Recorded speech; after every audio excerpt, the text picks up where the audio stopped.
चौपाल देखने वाला सबला दर्शका ने राम राम सा। भाई आज आप चौपाल में चर्चा कर रहे हैं जन्माष्टमी के ऊपर और था सबने जन्माष्टमी की ढेर सारी शुभकामनाएं आप देवा हाँ। भाई कृष्ण जी को जन्म हुए जन्माष्टमी के दिन यानी भादवा की अष्टमी के दिन कृष्ण जी को अवतार हुए, मथुरा में जन्म हुए हो, देवकी जी ने जन्म दियो, यशोदा जी ने भी ने पाल पोस कर बड़ो किए। वर्तमान समय में आपना श्री कृष्ण जी से आप के प्रेरणा ले सका, जन्माष्टमी ने किया मनावा, अपने मन ने किया साफ रखा, हमेशा कर्म की ओर ही अग्रसर रहा। भाई कर्म करता जावा तो फल की इच्छा अगर नहीं भी करा तो आपने जो कर्म किए है भी को फल आपने ज़रूर से मिलोगे और आपनो जीवन सफल हो सके है। ऐसी प्रकृति से भी आपने प्रेम करना चाहिए। सारी चीज़ों का मायना अपना कृष्ण जी ने समझाया है, किया समझाया है। इन सब का बारे में जानकारी आप लेवांगा और चर्चा करवा के लिए पधारा है पंकज कुमार ओझा साहब जो कि आर्यस पद पर आसीन है। पंकज जी था को बहुत बहुत स्वागत करा है चौपाल में। बहुत बहुत धन्यवाद पूजा जी। और आपने जन्माष्टमी की ढेर सारी शुभकामनाएं देवा है। बहुत बहुत सभी सुनने वालों को भी देखने वालों को भी हमारी तरफ से ढेर सारी शुभकामनाएं। पंकज जी हाँ, आज आप जन्माष्टमी भी मना रहे हैं और भी का महत्व की बात कर रहे हैं, विशेष कार्यक्रम ले रहे हैं। तो सबसे पहले आई चर्चा करा कि भाई कृष्ण जी को जो जन्म हुए है भी कृष्ण जन्माष्टमी को क्या महत्व हो सके है। राम और कृष्ण हमारे भारत के ऐसे व्यक्तित्व हैं जिनके बगैर इस सनातन संस्कृति और भारत की कल्पना भी नहीं की जा सकती। ये जन जन और मन मन के प्राण में बसते हैं। भगवान ये हम पर कृपा है ईश्वर की कि हमारे यहाँ पर अवतार हुए और भगवान कृष्ण सरीखे जो हर चीज़ से परिपूर्ण है, 16 कलाओं से जो परिपूर्ण हैं, उन्होंने यहाँ अवतार लिया। तो भादवा कृष्ण अष्टमी के दिन श्री भगवान कृष्ण जन्म नहीं लेते बल्कि वो अवतरित होते हैं और उन्होंने देवकी को माँ मानते हुए, वसुदेव को पिता मानते हुए कारागार में वो अवतरित होते हैं। और हम सारे जो जनमानस हमारा है, जो आज कल युग में हम विभिन्न दुश्चिंताओं से, समस्याओं से जूझते हैं, इन सब को मिटाने के लिए, अपना उपदेश देने के लिए, अपनी बातें समझाने के लिए और इस युग धर्म को नया तरीके से चलाने के लिए और तत्समय जो नकारात्मक प्रवृत्तियां थी उनको समाप्त करने के लिए कृष्ण सरीखे लोग जन्म लेते हैं। जी पंकज जी थे बताया कि भाई अवतार है ना, जेल में जन्मा है, तो जब भगवान है अवतरित हुए हैं तो बिना जेल ही क्यों चुनो, वो तो कट्ठे भी जन्म ले सका, कट्ठे भी अवतरित हो सका, जब दुष्टा को नाश ही करना हो तो वो कट्ठे भी आ सका, फिर उन्होंने जेल ही क्यों चुना। भगवान कृष्ण ने अपने जीवन में ये उपदेश देने की या ये संदेश देने की चेष्टा की है कि जो जीवन के सबसे विकट समय होते हैं उस समय भी इंसान अपने आप के मनोबल को किस तरह से ऊंचा रखे और उन विपत्तियों से पार पाते हुए एक नए इतिहास की रचना करे। ये उनके जीवन चरित्र में हम पग पग पर पाते हैं।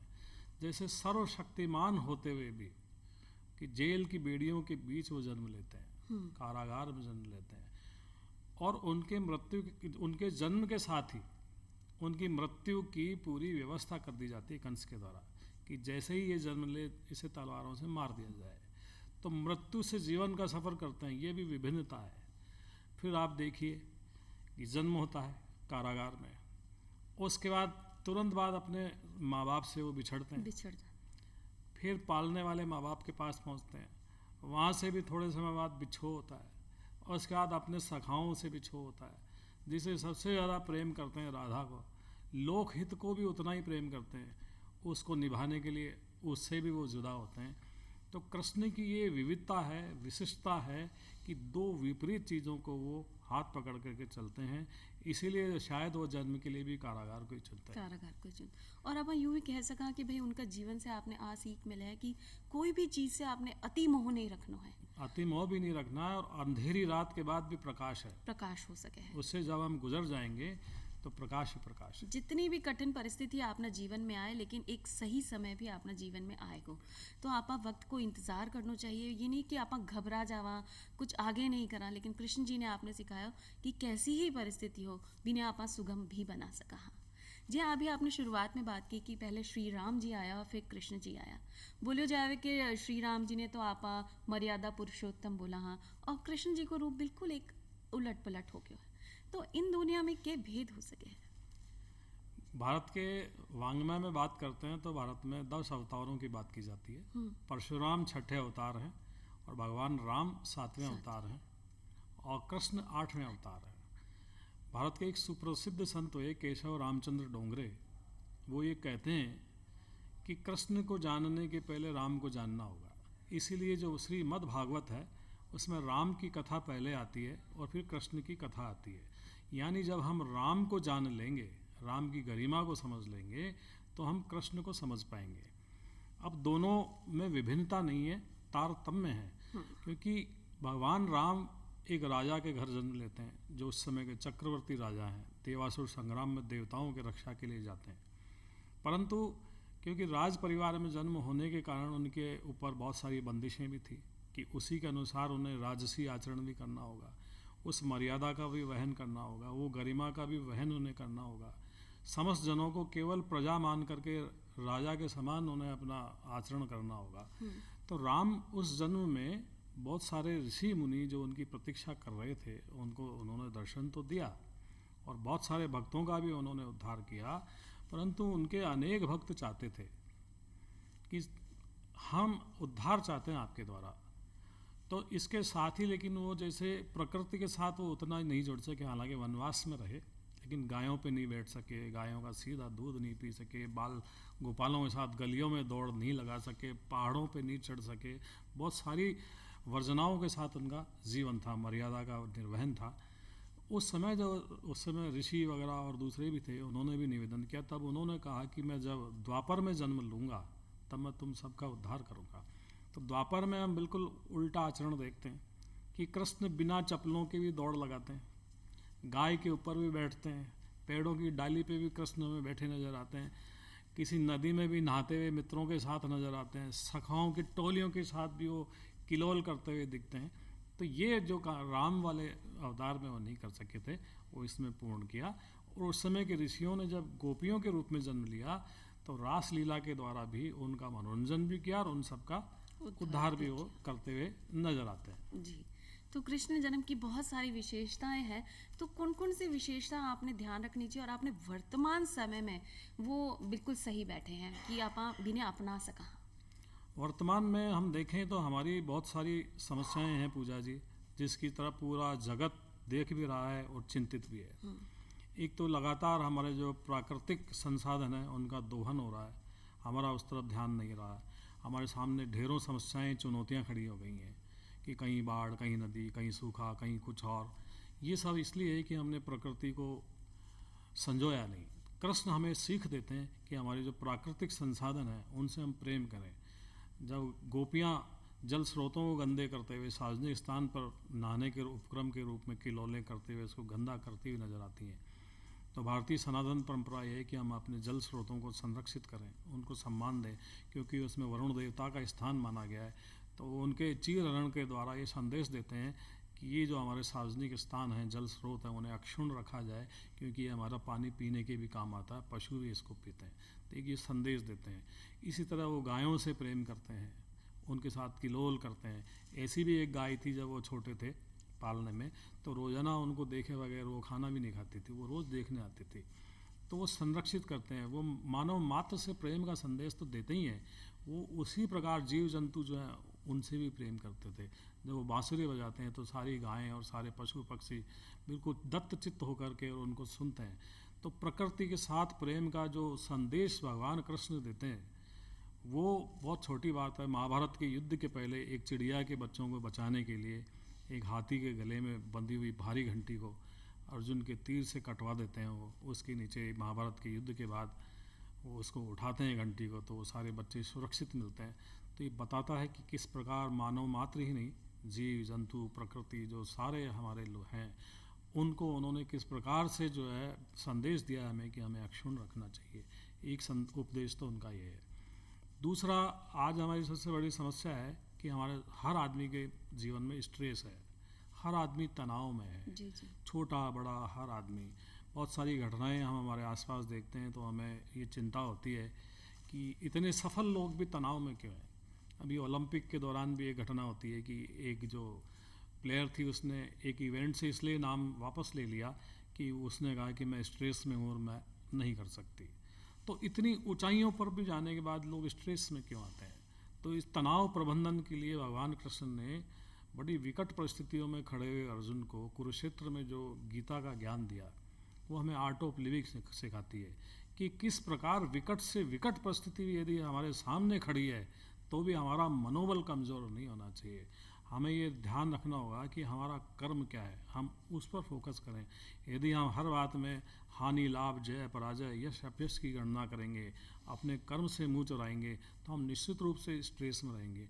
वो कर्मी की प्रधानता स्थापित करते हुए कहते हैं कि आप तो निर्लिप्त होकर के कर्म करिए, आपका भविष्य निश्चित रूप से अच्छा होगा, फल की इच्छा मत रखिए। तो ऐसी अनेकों उन्होंने स्ट्रेस मैनेजमेंट की तकनीकें, ये हमारे पर उनका उपकार है कि गीता का उपदेश उन्होंने युद्ध भूमि में अर्जुन को दिया, लेकिन आज हम लोग भी उससे लाभ उठा रहे हैं।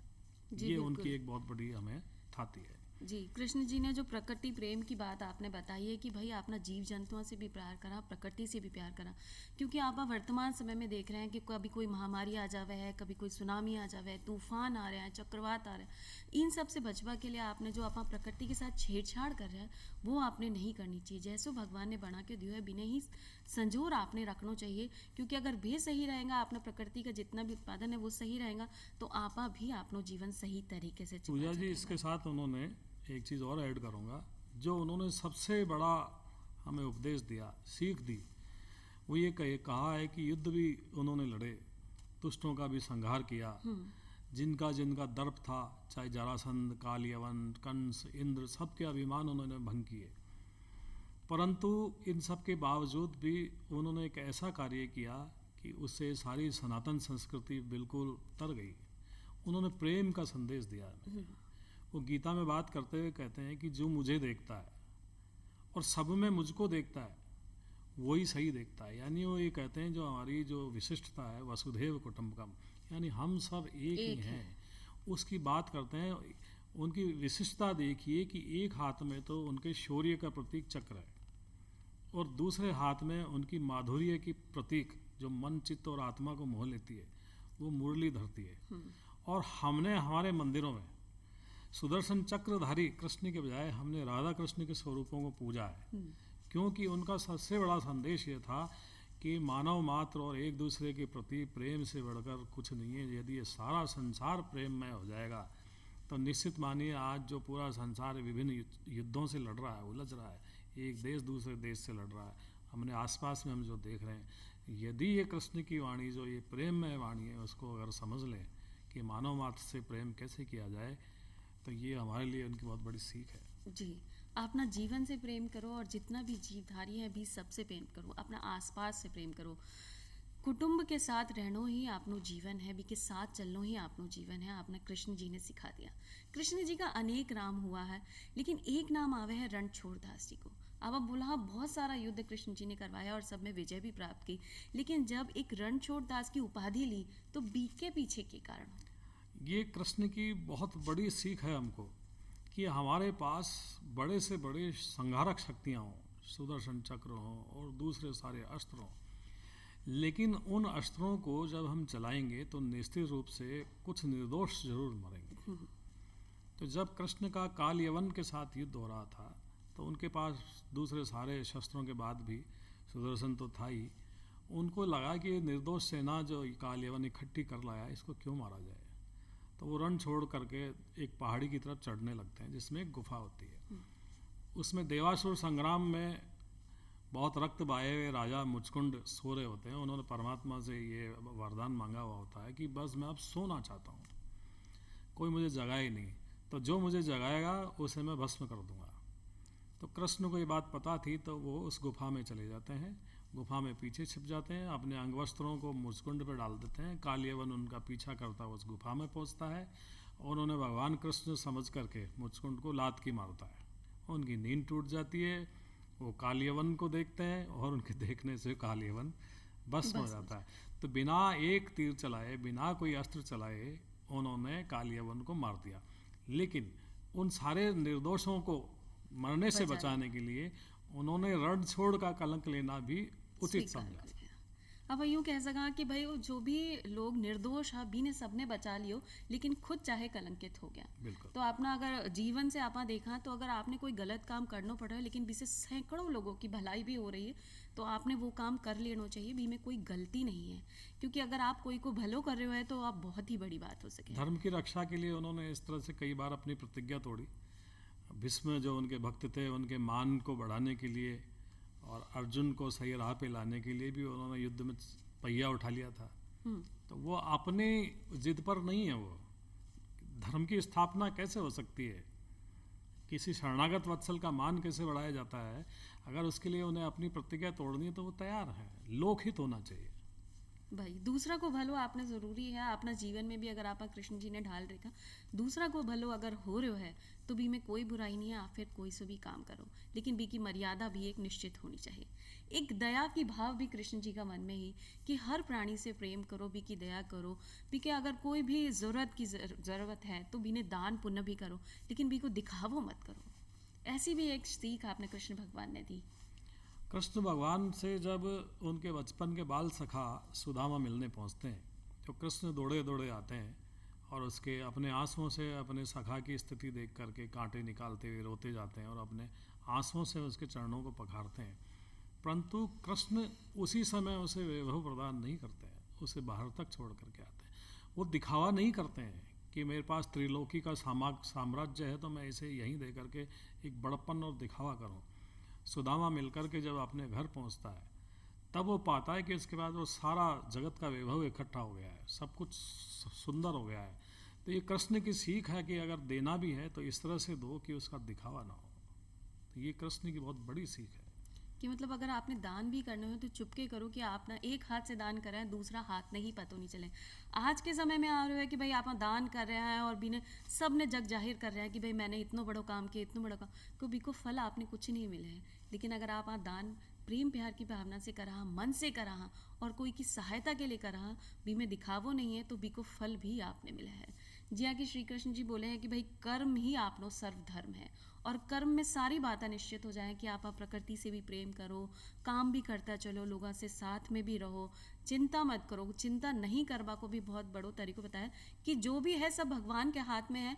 अगर आप सही तरीका से सब काम करांगा तो चिंता मुक्त भी हो सका। हाँ, एक बोला जावे है कि कृष्ण जी के बारे में आप इतनी सारी बातें जान ली कि आज जन्माष्टमी भी है और आप सब मनाए और सब उपवास रखा। तो उपवास रखवा को के कारण, भाई खुशी को माहौल है, आपने तो आज खानो पीनो चाहिए, खूब मिठाई फल खाना चाहिए, लेकिन उपवास क्यों आपा करा? उपवास का एक बड़ा भारी वैज्ञानिक महत्व है, धार्मिक और ऐतिहासिक महत्व है।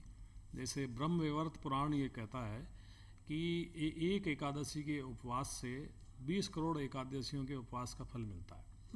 ऐसा ही ब्रह्मवैवर्त पुराण भी कहता है कि इससे 100 जन्मों के पाप नष्ट हो जाते हैं। लेकिन इसका वैज्ञानिक महत्व है, जापान के वैज्ञानिकों ने शोध किया है कि यदि आप इस प्रकार से निश्चित दिनों में जब धरती पर ऊर्जा बहुत अधिक होती है, उस दिन अगर आप उपवास करते हैं तो आपके जो अंदर जो सेल्स होती हैं, ऑटोफेजी सेल्स हैं, तो हमारे अंदर जो कैंसर हो जाता है, कैंसर को भी वो उपवास के अंदर वो ऑटोफेजी सेल्स खाती रहती हैं। इसलिए भी एकादशी का भी महत्व है कि एकादशी के दिन जो चंद्रमा का मूवमेंट जब ज़्यादा होता है, चुंबकीय उसका बल ज़्यादा होता है, शरीर पर हमारे उसका ज़्यादा प्रभाव होता है। जब हम व्रत करते हैं तो हमारी ये सेल्स हैं ऑटोफेजी, ये कैंसर्स की और जो डिजास्टर्स सेल्स हैं उनको ये नष्ट करती है। ये तो इसका वैज्ञानिक पक्ष है। इसका धार्मिक महत्व है कि इस दिन आप पूर्णतः भगवान कृष्ण के समर्पित होकर के और उनका मंत्र का या इष्ट मंत्र का, उनके स्वरूप का ध्यान करते हुए आप अपना भजन करते हैं, परमात्मा की शरण में हो जाते हैं, तो निश्चित रूप से जो परमपिता परमात्मा इस सारी धरा को चला रहा है, निश्चित रूप से आप उसके और करीब पाते हैं। आप सकारात्मक विचारों से उत्प्रोत हो जाते हैं, उन विचारों के अनुसार ही आपका शरीर रेस्पॉन्ड करने लगता है। इस प्रकार इसके ढेर सारे लाभ हैं, इसलिए ये व्रत रखा जाता है। व्रत रखो जावे है कि भाई अगर आपने शरीर ने स्वस्थ रखना है तो भी आपने व्रत ज़रूरी है। जबकि बहुत सारी बीमारियां ऐसी हैं जो कि अगर आप भूखा पेट रहेगा, 24 घंटे से ज़्यादा रह सका, तो वो बीमारियां खुद ब खुद ख़त्म होती चली जावे। और अगर मन साफ है और पेट साफ है तो आप भगवान की भक्ति में भी लीन हो सका और खूब भजन भी कर सका। एक कहो जावे कि भाई बहुत सारी ऐसी चीज़ें हैं जैसे जन्माष्टमी हो गई, शिवरात्रि हो गई, नवरात्रि हो गई, आ सब में रात्रि को के महत्व है, रात्रि पूजा को के महत्व आवे है। दो चीज़ें मैं जोड़ना चाहूँगा। एक तो उपवास से तन मन के साथ आत्मा की भी शुद्धि होती शुद्धि है, हो जावे। और रात्रि में इसलिए महत्व है कि जैसे शिवरात्रि को ऊर्जा अधोगति होती है, उसकी नीचे से ऊपर की ओर जाती है। इसी प्रकार जो भादवा कृष्ण अष्टमी की रात्रि है, विभिन्न प्रकार की जो धरती पर सकारात्मक ऊर्जाएं हैं उनका प्रस्फुटन ज़्यादा होता है। और जब हम उपवास करके लेते हैं, आप ये देखेंगे कि जब हम शरीर में बहुत कुछ भर लेते हैं तो पूरा शरीर उसे पचाने में लग जाता है।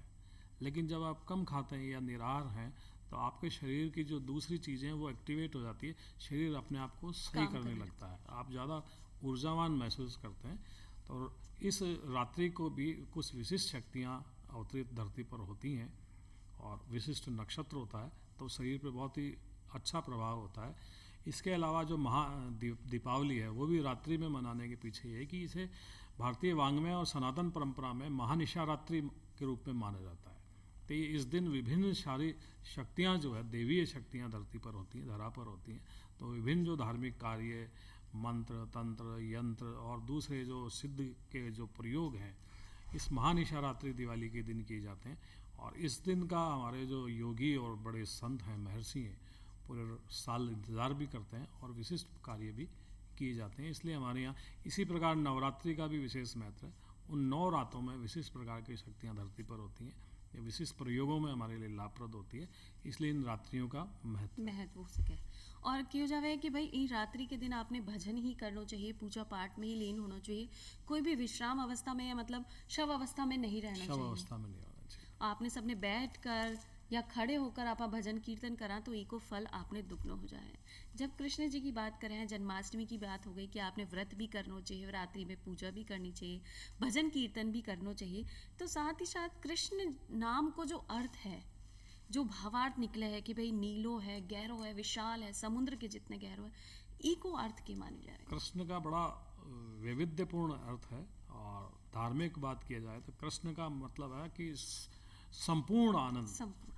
तो संपूर्ण आनंद का जो प्रतीक है वो भगवान कृष्ण है, क्योंकि कृष्ण का नाम आते ही जैसे आप आँख बंद करें या आँख खोलें, एक ऐसा विराट व्यक्तित्व आपके सामने खड़ा है जो आपको सारी दुश्चिंताओं से दूर ले जाता है, जिसके स्वरूप को देखने से आपको लगता है कि बस प्रेम ही प्रेम है, यहाँ माधुर्य ही माधुर्य है, आनंद ही आनंद है। उसके स्वरूप को देखने के बाद और कुछ देखना श्रेष्ठ रह ही नहीं जाता। उनकी जो मधुर मुस्कान है, मुझे लगता है कि उससे घातक हथियार इस संसार में नहीं है। वो अपनी इस मुस्कान से ही सब कुछ कर जाते हैं। तो इसलिए ये बहुत ही जो सर्वश्रेष्ठ आनंद है वो कृष्ण ही है। कृष्ण ही है।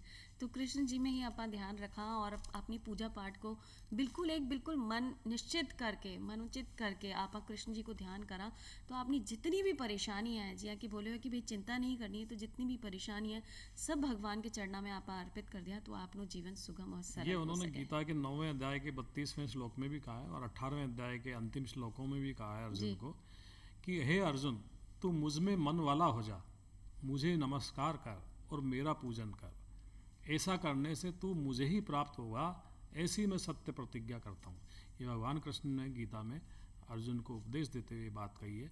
तो कृष्ण जन्माष्टमी जब पर्व आ रहा है तो मेरा तो सभी से यही निवेदन है कि जन्माष्टमी को न सिर्फ धूमधाम से मनाएं, बल्कि कृष्ण के शरण होकर के और उन्हें अपने जो पूर्व में गलतियाँ हुई हैं उनसे क्षमा प्रार्थना करते हुए मांगे कि आप मुझे, जैसे अर्जुन को आपने बहुत ही अच्छा बुद्धि योग दिया, इसी प्रकार हमें भी बहुत अच्छा बुद्धि योग दें, अपना प्रेम दें, करुणा दें, अपना हाथ हमारे पर रखें और हम सन्मार्ग पर चलें, हम में अच्छी प्रवृत्तियाँ विकसित हो, हम लोगों के प्रति अच्छे भाव रखें, सकारात्मक चीज़ें हम में विकसित हों, ऐसा हमें प्रण इस दिन लेना चाहिए।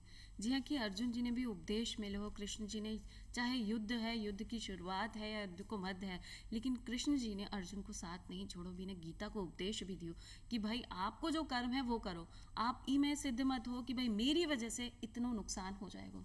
और जो उपदेश है बी के पीछे के संदेश छुपे हुए हैं। भगवान कृष्ण के संदेश समुचित संदेश है। उनका सबसे बड़ा संदेश है कि तू कर्म कर, फल की इच्छा मत कर, सभी कुछ अच्छा होगा। गीता में अंत में वो कहते हैं कि तू सभी धर्मों को छोड़कर मेरी शरण में आ जा, मैं तेरी रक्षा करूँगा।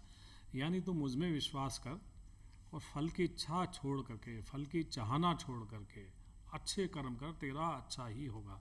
यदि आज हम कृष्ण की सीख को पकड़ लेते हैं, हम केवल अपने जो हमें नियत कर्म है उन पर भी अगर ध्यान दें कि हमारी जिम्मेदारियां क्या है, हमारी परिवार के प्रति क्या जिम्मेदारी है। आज की युवा पीढ़ी के लिए मैं ये कहना चाहूँगा कि वो समझें कृष्ण के उपदेश को, कि प्रकृति के साथ तादात्म्य स्थापित करें, स्ट्रेस में ना रहें, अपनी जिम्मेदारियों को समझें कि उनके परिवार के प्रति क्या जिम्मेदारी है, देश के प्रति क्या जिम्मेदारी है, समाज के प्रति क्या जिम्मेदारी है, मानव मात्र के प्रति क्या जिम्मेदारी है, विश्व के प्रति उनकी क्या सोच होनी चाहिए, वसुधैव कुटुंबकम की सोच उनकी होनी चाहिए। जैसे कहते हैं ना, सबे भूमि गोपाल की। हमें मानना चाहिए कि संपूर्ण संसार हमारा ही है और सभी हमारे भाई जैसे ही हैं। तो ये कृष्ण के संदेशों को अगर युवा पीढ़ी इस रूप में लेती है तो तनावों से मुक्त जीवन होगा उनका। और ये वैज्ञानिक प्रयोगों से सत्य सिद्ध है कि तनाव आपके जीवन में बीमारियों के कारण हो सके है। जी भाई, सही बात है कि कृष्ण जी ने बोला है कि मैंने छोड़कर हमने साथ लेकर चले, और हर चीज में अपनों और अपना परिवार जन को ही नहीं, पूरा अपना समुदाय ने साथ रखे, लोकहित को देखें, लोकहित ने देखे। पंकज जी थे आया और कृष्ण जन्माष्टमी पर यानी कृष्ण जी का जीवन से जो भी आपने संदेश मिला है वह सबके बारे में आपने दर्शकों ने जानकारी दी। वी के लिए था को बहुत बहुत धन्यवाद देना है। और आज मैं फिर चला हूँ, लेकिन एक बार आपने जन्माष्टमी की ढेर सारी शुभकामनाएं देता चला। राम राम साहब।